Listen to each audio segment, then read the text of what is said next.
যা, খুব ভালো হবে। যেভাবে আপনি বলবেন সেভাবেই কাজ হবে। ঠিক আছে, চল।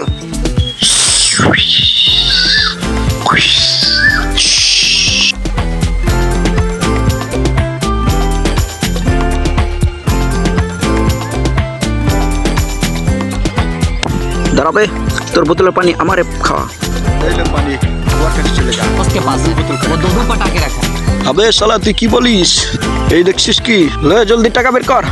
টাকা? কিসের টাকা হবে? আমার কাছে কোনো টাকা নেই।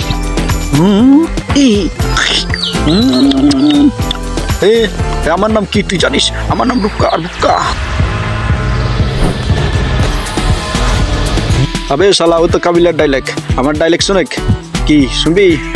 এক টিকিট তোর একবার, ওই তুই বন্দুক দেখছিস, একটা গুলিটা তোর একবার মুখকে ঝাঁসা করে দেব।